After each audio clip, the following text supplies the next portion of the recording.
Kamu serius dengan kata-katamu itu? Bagas menggenggam erat tangan Vira, sangat erat, hingga Vira meringis kesakitan. Gas, maafkan aku. Air mata meleleh jatuh dari pelupuk mata Vira membasahi pipinya. Bagas tak melepaskan genggaman tangannya, dia menggelengkan kepalanya kuat-kuat. Jangan seperti ini, kumohon jangan seperti ini Ra. Jangan kamu hancurkan hatiku. Mata Bagas sudah memerah. Vira berusaha menarik tangannya agar terlepas, tetapi Bagas masih tetap mencengkeramnya kuat. Gas, aku tak ingin membuat kecewa ibumu. Aku tak ingin kamu durhaka kepadanya. Dengarkan, mungkin aku bukan yang terbaik untukmu. Dan mungkin kita memang bukan jodoh, jadi sudahlah kita akhiri sekarang.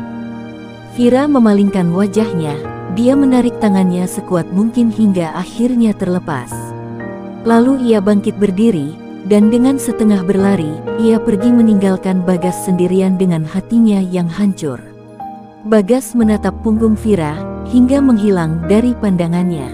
Kemudian ia tundukkan wajahnya menatap tanah, mengusap wajahnya beberapa kali menggunakan dua telapak tangan.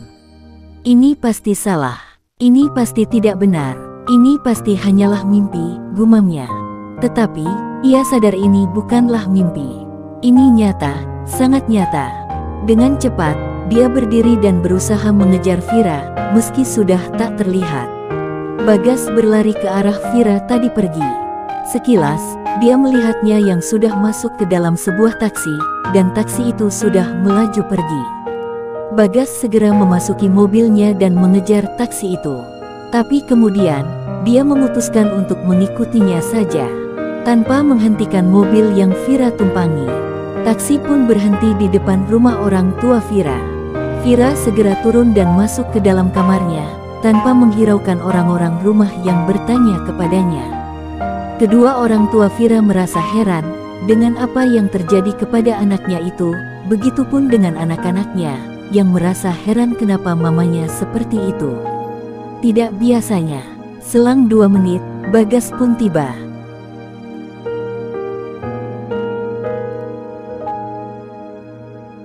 Kedua orang tua Vira langsung mengajaknya berbicara.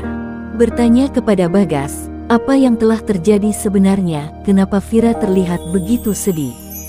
Bagas pun kemudian menceritakan apa yang terjadi tadi. Tak ada yang terlewat, dia mengatakan semuanya dari awal sampai akhir.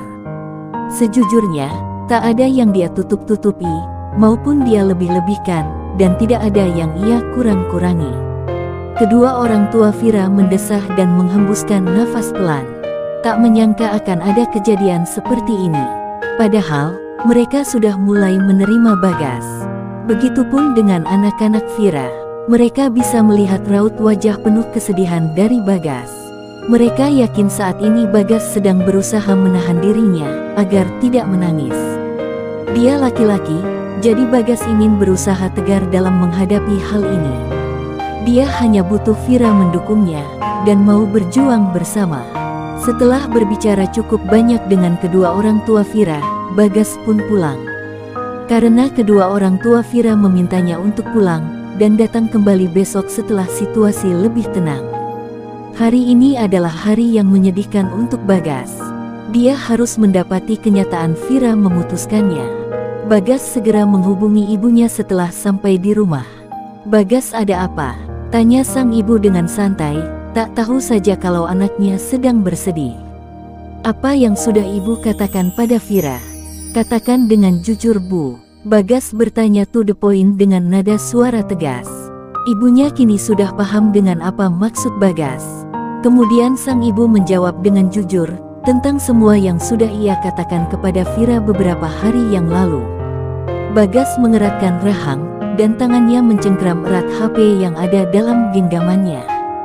Tetapi dia tidak terlalu bisa marah kepada sang ibu, dia adalah ibunya. Satu-satunya keluarga terdekatnya, setelah ayahnya meninggal. Wanita yang sudah berjasa dalam hidupnya. Wanita yang sudah melahirkan dan sudah mengurusnya dari kecil sampai dewasa seperti ini. Wanita paling berharga dalam hidupnya, seperti apapun ibunya.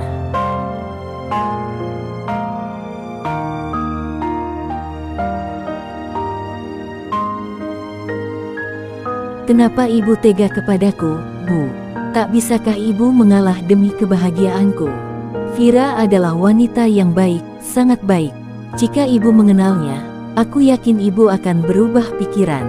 Ibu tak akan menemukan wanita yang lebih baik lagi darinya, Bu, ujar Bagas berusaha meyakinkan ibunya.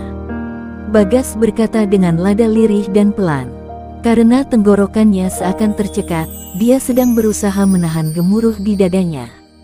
Menahan emosi agar tidak meledak, menahan rasa sakit di hatinya, dan menahan hatinya yang tengah patah hari ini.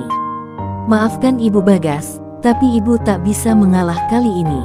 Maafkan ibu, Bagas. Menurutlah kepada ibumu ini, bahagiakanlah ibu, terdengar jawaban sang ibu dari seberang sana. Suara ibunya terdengar lirih dan lembut, terdengar menaruh harapan besar kepada Bagas. Membuat Bagas hanya bisa terdiam, tak bisa mengeluarkan sepatah kata pun.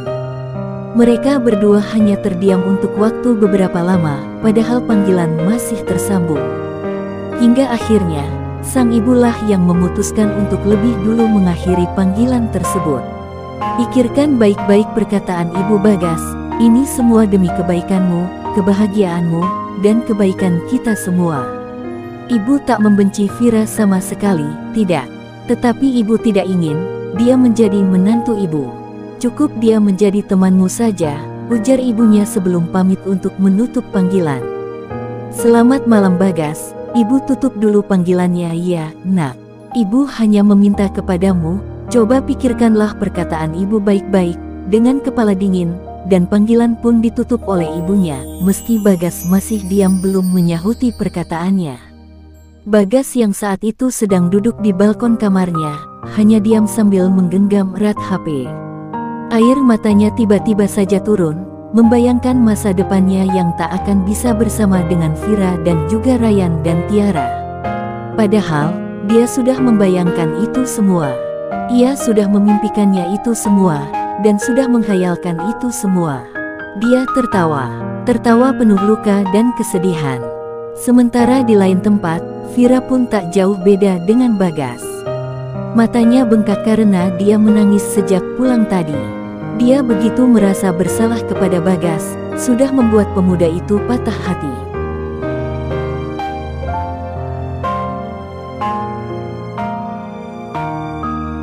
Hanya kata maaf yang terucap dari mulutnya beberapa kali.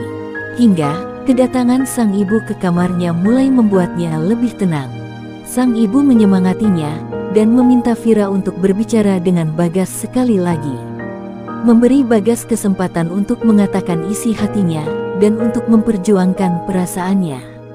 Karena Vira sudah memberi harapan dari awal, maka dia harus bertanggung jawab atas perasaan Bagas. Setidaknya jika memang benar-benar tidak berjodoh, jangan sampai ada kebencian di antara mereka. Seperti halnya dengan Yuda di masa lalu. Meskipun Vira dengan Yuda tidak berjodoh, akan tetapi mereka masih bisa berteman. Vira menyetujui perkataan ibunya dan mengatakan besok akan menemui Bagas jika Bagas datang.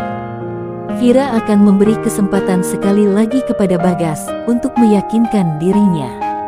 Di lain tempat, di sudut kota B. Mas, coba kamu cari kerja yang lain yang gajinya besar. Bukankah dulu kamu itu seorang direktur? Kamu pasti punya kemampuan untuk bekerja di kantoran Mas.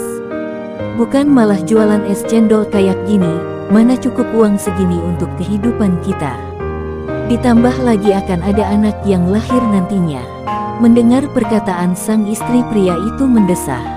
Bukan hal yang gampang untuk kerja kantoran, apalagi saat ini di kota B lowongan kerja sedang sulit. Mereka adalah Leo dan Mia. Sebenarnya, Leo pun tidak tinggal diam. Dia pernah bertanya kepada beberapa orang yang kerja di kantoran. Tetapi menurut jawaban mereka, saat ini belum ada lowongan pekerjaan, nanti jika sudah ada pasti akan dikasih tahu.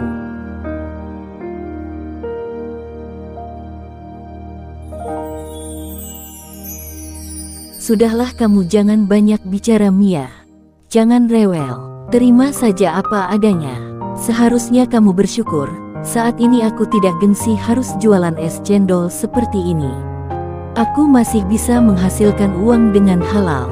Dulu saat susah, Vira tidak pernah seperti kamu. Dia menerima apa adanya dengan ikhlas, dan tidak pernah merendahkan aku.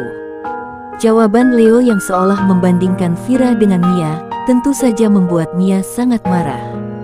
Jangan pernah membanding-bandingkan dia dengan aku, Mas. Vira itu tidak pernah hidup susah seperti kita sekarang.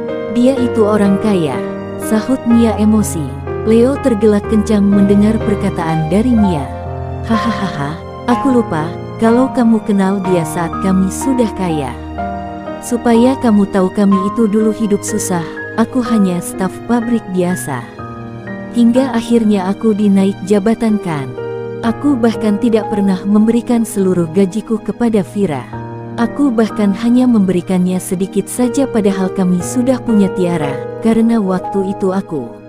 Leo tak melanjutkan perkataannya, dia langsung diam. Kenapa? Karena aku apa? Karena saat itu kamu sedang selingkuh dengan wanita bernama Salma itu. Mia berkata dengan nada mengejek, membuat Leo jadi semakin kesal. Mereka pun akhirnya terus saja berdebat dan bertengkar. Hingga Leo akhirnya memutuskan untuk pergi saja dari rumah. Daripada nantinya jadi pertengkaran hebat dengan Mia. Mas mau kemana kamu? Kebiasaan, lagi bicara malah pergi. Kembali Mas, kembali, teriak Mia. Dia mengejar Leo sampai teras, membuat beberapa tetangga keluar dari dalam rumahnya dan melihat apa yang sudah terjadi. Rupanya mereka bertengkar lagi, cibir para tetangga. Sudah bukan hal yang aneh melihat dan mendengar pertengkaran antara Mia dan Leo. Karena mereka bertengkar hampir setiap hari. Kadang mereka berpikir, apakah Leo dan Mia masih melakukan aktivitas itu di atas ranjang, sementara kerjaannya setiap hari hanya cekcok saja.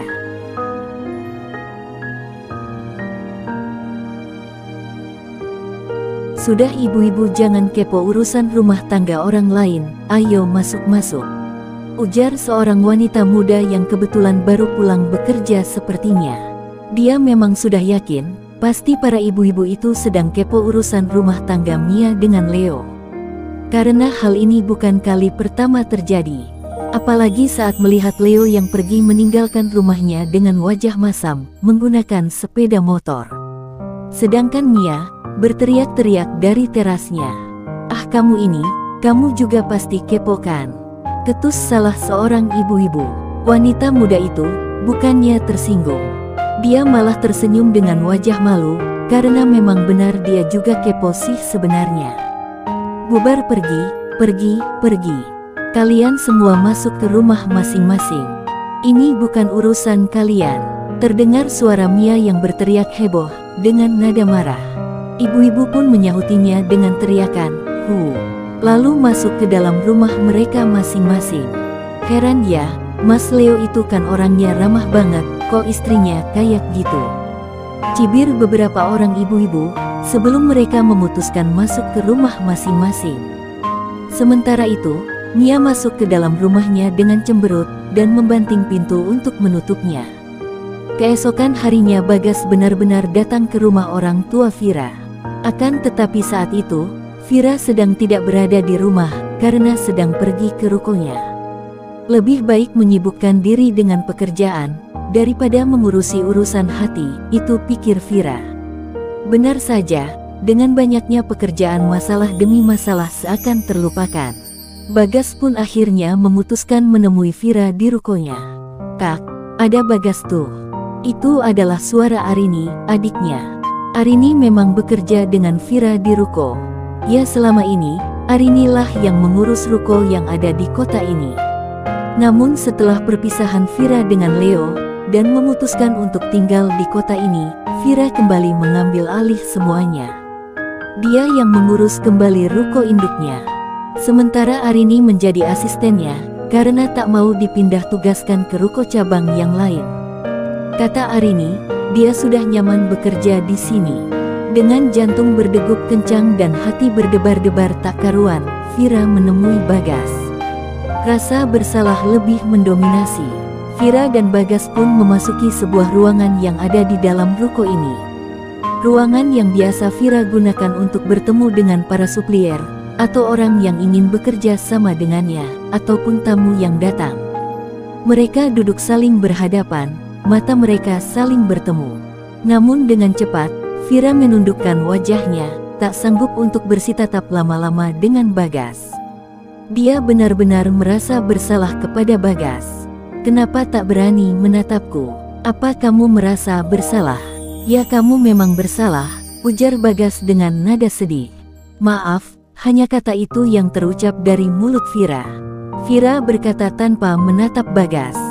Dia masih tetap pada posisinya semula, wajahnya menunduk menatap lantai. Bagas menggenggam tangan Vira, menggenggamnya dengan sangat erat, lalu mengatakan sesuatu. Berilah aku kesempatan. Ayo kita berjuang. Tetapi bukan hanya aku seorang, kita berjuang bersama-sama. Suara Bagas terdengar pelan namun penuh penekanan dan keseriusan. Vira mendongakkan wajah, memberanikan diri menatap Bagas. Dia menemukan keseriusan Bagas dari sorot matanya.